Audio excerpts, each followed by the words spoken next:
Hey everyone, today we're going to pull back the curtain on how to be a smart spender in a world that is, let's be real, practically screaming at you to buy every second of the day.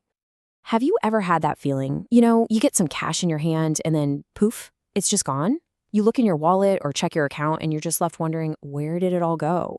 It's a super common feeling, but why exactly does that happen? Well, here's the big secret. It is not entirely your fault.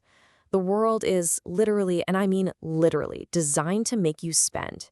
From the ads you see online to the way stores are laid out, it is all carefully crafted to separate you from your money. And this is a big but, we are not powerless. In this explainer, we're going to unpack the playbook that advertisers use and arm you with some really simple tools to take back control and, more importantly, make your money work for you. Okay, first up, let's investigate the mystery of the vanishing cash. The thing is, it often disappears in these tiny, almost unnoticeable amounts that, over time, add up to something, well, huge. We have all had this moment, right? That moment of sticker shock over a little habit we thought was totally harmless. A daily coffee, maybe a snack after school, an in-app purchase here and there. It feels like absolutely nothing at the time. But check this out. That small daily coffee, over the course of a year, it can easily add up to over $400. It's the perfect example of how the smallest leaks can sink a big ship. All of a sudden, that little habit has the price tag of a brand new gaming console or a weekend trip. Kind of wild when you think about it like that. So how on earth do they convince us to make all these small purchases without even thinking?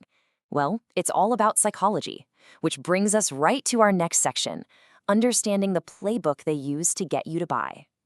First, let's get crystal clear on the basics. Needs versus wants. Needs are your absolute essentials. We're talking food, water, a roof over your head.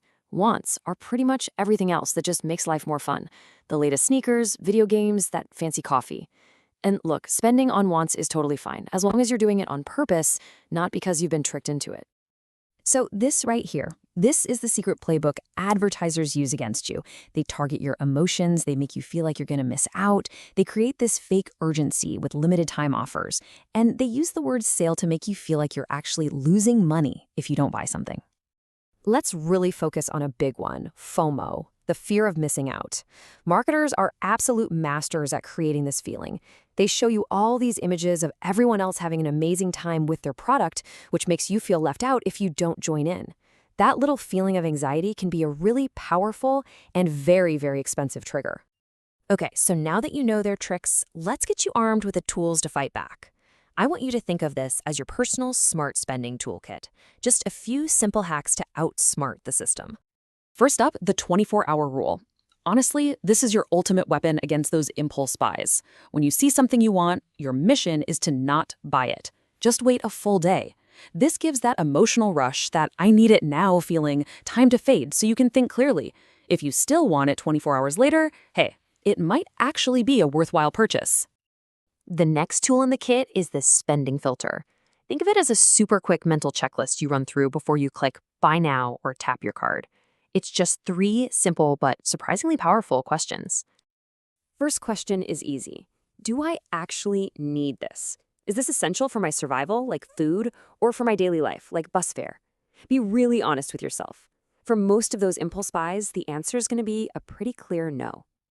Okay, so you've established you don't need it. And that's fine. We buy wants all the time. So the second question is, do I absolutely love it? And I don't just mean you like it or you think it's kind of cool for a second. The real question is, will this item bring you genuine, lasting joy? And the final question of the filter, maybe the most important one. Will I forget I even bought this thing in 2 weeks? Think about it. If you have even a tiny suspicion that it's just a passing interest that's going to end up in the back of your closet collecting dust, it's probably not worth your hard-earned money. Here's another really powerful tool. Learn to think about price differently.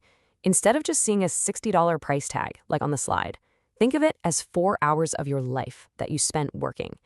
Is that video game really worth 4 hours of your actual time? This little trick reframes the cost from some abstract number into something very, very real, your time. And here's the cool part. When you start using these tools, you're not just saving money, you're actually starting to win the money game. So let's see what that looks like in action. Okay, let's talk about the subscription trap. $10 a month sounds like nothing, right? It's less than lunch. But just look at the difference on this chart when you zoom out to a full year. That's actually $120. Now ask yourself, how many of those harmless little subscriptions do you have? Recognizing the true annual cost is a total game changer.